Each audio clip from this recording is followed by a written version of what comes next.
Welcome to Manchester then. I believe this is Interval's first time in the UK. It is. It's like our, this would be the 5th show in the UK. Yeah, the first time in the UK, that's right. How's it all been so far? It's been great. Yeah, the UK leg in particular has been really good. Mm-hmm. Yeah, I'm happy about it. Used to the shit weather? It's shit at home. Oh, is it? Actually, it's more shit at home. Oh, right. It's a lot cooler. Has there been any tour shenanigans that you'd like to share with us? Tour shenanigans? We keep getting asked this. Really? I don't know, every time I get put on the spot, I can't really think of anything. Mm-hmm. But, I don't know. We roll a lot of dice in the bus, so money flying all over the place. Last night was kind of crazy. We were in Glasgow. Everyone was drinking the Buckfast, you know? Oh, I see on your Facebook, you couldn't understand anyone. You saw that. Yeah, I mean, I don't know.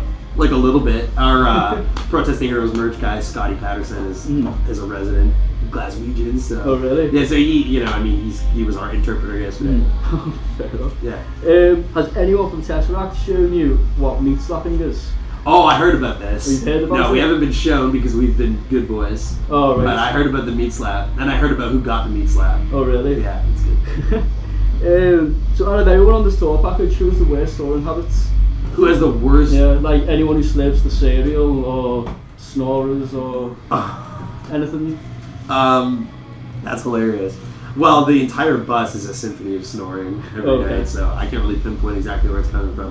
I can definitely say Anoop's a culprit though, because he's always snoring. But he's got bad habits. I don't really know, man. Everyone's been pretty good. Really? Nothing that's irked me in particular. No, normally when I ask this question, we get loads of band members like bitching about each other, mainly it's like slurping cereal. I don't know. Maybe if you asked us like when we're doing a van tour at home, I could give you some specifics. But it's been kind of like the lap of luxury touring in a bus. I don't know. We kind of keep to ourselves. Like we all have our own space and everything. So that's right then. Yeah, it's been alright. You know, it's been good. Yeah. Bit of a long one. This. The new album, it's called The Voice Within. It drops on March the 4th. Yeah. And you've chosen, quite a fitting title, really, for it, haven't you? Voice Within. Sure. Can you tell us all about how the new vocal arrangement with Mike came to fruition? Yeah, well, Mike actually joined the band. As bass? That's right, slightly unofficially, but he was filling in on bass. We did a couple tours. Chemistry was really good. We all get along really well. Vocals weren't something we ever really kind of ruled out. So we decided that we were comfortable at the time to go ahead with that. And we've seen so many different opinions online, and whether or not people think we're catching a lot of flack for it. To be honest, actually, there's the positives have been outweighing the negative. There's actually a lot more people supporting our decision, and really at the end of the day, it is our decision. It's our art to make, and we felt compelled to do it, and we're incredibly happy with it. We're comfortable with it. Well, if you look at it as well, the voice really is just another instrument rather than looking at it as so in a way you still could class yourself as an instrumental band still. Exactly. That was actually, I think that was in our press release actually. Oh really? Yeah, I mean the voice is an instrument. It's just a vehicle for melody and for lyric. The guitar can't talk, but it still gets the same job done. Yeah, definitely. It's the same thing we've been doing all along. It's just kind of an added dimension at this point now. So nothing's really changed for us except just implementing, essentially another instrument in the band. Fair enough. We've got another question on regards to the fan reaction. I think you might have covered it a bit there. Just the news of Mike's vocals was met with both positive and negative. Many people say that Intervals as an instrumental band stood out from the crowd, and now this may no longer be the case. Well, that's what people have said anyhow. Do you have a message for these people who have said that? How are Intervals going to continue to stand out in 2014 and beyond? My message would be, you haven't even heard the record yet, so how can you say that? That's fair enough. It's been the number one thing, and we try not to, to combat that stuff on our social networks, of course, because there's really no point. No, yeah. But that's the number one thing. No one has heard this entire record unless they're a member of the press and they've been reviewing it or whatever. But those two songs we put out were chosen for multiple reasons, but I don't think they're indicative of the way the record sounds at all. Anyone who said that we've compromised in terms of guitar work for Mike has not heard this album. No, I noticed that in I think one of the singles Ephemeral. Ephemeral, yeah. Yeah, I noticed that in there. It's really still lead driven, but with the vocals on top of it. Absolutely, and there's a hell of a lot more of that on this record. This is what I think people need to realize is that listening to a band's single does not define. No, definitely. Their It's record. one song out of potentially like I 10 don't or so. exactly, and I don't. Since being on this tour, there's been multiple videos surfacing on YouTube which show, well, Mike singing on the early material from the In Time EP, That's right. which again has been met with a mixed reaction on the YouTube comments. Not that you should have listened to anyone on YouTube, by the way. Oh, Well, we know. the comment, yeah, I'm Oh, we sure know. you just do. Can you explain the reasons why you've included Mike's vocals in the early material? I noticed that seemed to sort of stand out a bit more in all the negative comments. Oh from yeah, what I've which is seen. hilarious because we're over here in Europe, and then you've got people at home who are like, Yeah. or like have an opinion about that. They haven't even seen it live yet. Mm. Those are songs we felt it was almost more of an experiment for us. Mhm. We're not saying we're going back and writing vocals on all of our old material. Again, another sort of assumptive concept that comes from people. Like they see one thing online and they think they know everything. Really think people have any clue about what we're doing except for us or anyone who's experienced it thus far. But those are songs that we chose specifically to just to kind of see how that would play out for Like us. test the water sort of thing. Not even really. I mean, to be honest, like, you know, like I mentioned before, it's our music and it's our art. I don't really think that we ever really need to like test anything for anyone. It was more so like, can we make it work? How does it sound? And the finished product was something that we were quite happy with. So we decided to just move forward with that and to perform them here because we couldn't come over here and play all new material from the new record because it's not ready yet. It's not available yet. I mean, the music for people to purchase. No one would be familiar with it, and we would be catching more flack for being a brand new band coming over here not playing any of the music people are already familiar with. Yeah. So we decided to do it as just a little bit of an experiment for ourselves, and we were very happy with the way that. It's good. And again, like I said, you know, the band's identity hasn't changed. We're still guitar driven. There's still tons of guitar melody happening. Perhaps there was a touch more in previous material based on the focal point being the guitar, but. You know, we've done things on the new record no different than we did when we approached those songs. Then you've just added just vocals. The guitar melodies were what influenced the vocal melody. That was the approach we took on the record, and we're really happy with them. Performing them has been great. The reception's been awesome, regardless of what people seem to think they know at home. They haven't been to these shows. Yeah, well, it doesn't matter. Because as you said before, it's like it's your art at the end of the day. If people like it, then it's a bonus. Really, if they don't like it, then sucks to be them. Yeah, you know, I don't really know what else to say about that. We're really happy with it. We're very comfortable performing those songs. I think Mike's vocal performance on both Matahari and Tapestry respectively are amazing. They took those songs to another level for me personally. Very happy with it. I'm really excited. I've not watched the YouTube videos because I didn't want to spoil it for tonight. Oh yeah, so sure. I'm really looking forward. I hear you. Cool. Can the fans...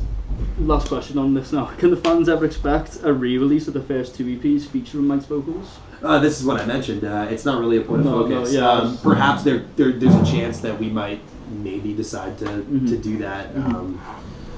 But the focus is the record. Yeah, focus. Yeah. And who knows? Maybe a bonus release or something like that where we toss those in for fun or something. But I'm not entirely sure. No. Next question was, with the new edition of vocals, what can the fan expect a new release? But you've already sort of covered that, really, haven't you? A little bit. I mean, yeah. There's we explored some new territory instrumentally that I'd say is not atypical of what people would expect from us based on our work in the past. Of course, the vocal thing does add another dimension to that, but we tried to push the boundaries like genre-wise a little bit. We definitely explored some other places.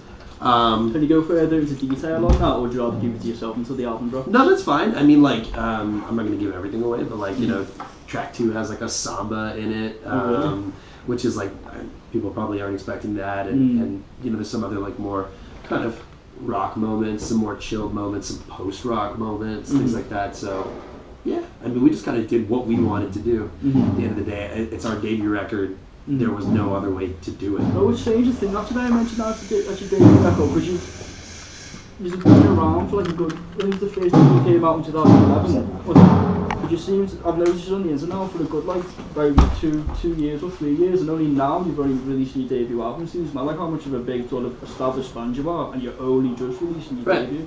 Yeah, I wouldn't say it was like specifically strategic or anything like that, but I feel like these days, especially with like with like independent releases or independent bands in general, like there's no rules, you know.